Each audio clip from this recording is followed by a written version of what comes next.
All right, perfect. Okay, I thought I made a little boo-boo earlier, but if you don't know me, my name is Claudine Hicks, and I'm a kingdom recalibration coach, which means I help women unlearn the lies, cycles, and emotional trauma they've been carrying and realign them with who God actually created them to be. This is not self-help, y'all. It is spirit-led transformation, freedom coaching. All right, so once again, thank you so much for joining me today. So, if I was going to do a title, and I kind of sat down and had this message scribbled in my notes for a while, but I felt like I needed to share this today. So, if I was going to do a title, it will be titled When Trauma Distorts Your Identity and How to See Yourself Through God's Eyes. It's when trauma distorts your identity and how to see yourself through God's eyes.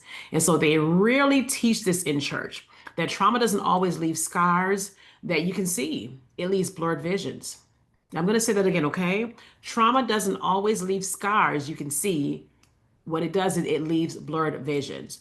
You begin to see yourself through the eyes of rejection, failure, um, um, fear, abandonment, instead of through the eyes of your loving Father. And so these wounds that I'm talking about clouds how you see Jesus, and not just yourself, but how you see Jesus, how you see the Father, your giftings and your calling. And so it keeps us running after spiritual experiences instead of staying rooted in our identity. We chase spiritual highs because we think that's what will fix you. And I can testify on that. And, one day I'll probably go ahead and do a short video on that. And I'm going to say that part again slowly. What we end up doing when we don't know our identity in Christ is we chase spiritual highs because we think that that will fix us. But here is the truth. There is always truth, you guys. There's always truth. You don't need to chase an encounter. God desires to reveal who you are before he ever shows you what you're called to do. And so this is where transformation begins. Identity before destiny. Okay? Transformation begins with identity before destiny. And once again, that's something that we have backwards, especially in the church. We put callings before identity before we even know who we are.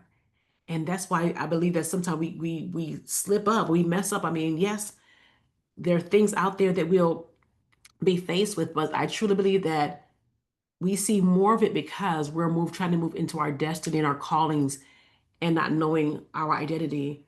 And so transformation once again begins with the order identity. I'm not going to say there's an order, but identity before destiny, wholeness instead of striving, wholeness instead of performance, wholeness instead of proving, sonship. Then there's that sonship before service.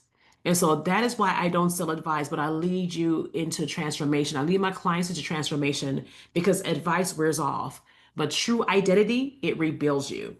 And can I just say, I've had some great people the Lord has brought into my life that have given me some great advice. But once again, I truly believe that advice can wear off, but true identity, when you know who you're rooted in, who you are, and whose you are, it rebuilds you. All right. So if you'd like to know, that's my time. But if you'd like to, get some more information about who I am and who I serve, I want you to click the link in my bio and or just in the comments section of this video. I'd like for you to put freedom or put circle. And I'd love to invite you to join me in the Freedom from Within Circle, where there's no mask, there's no judgment. It's just truths and it's God's love. And guess what? You belong here.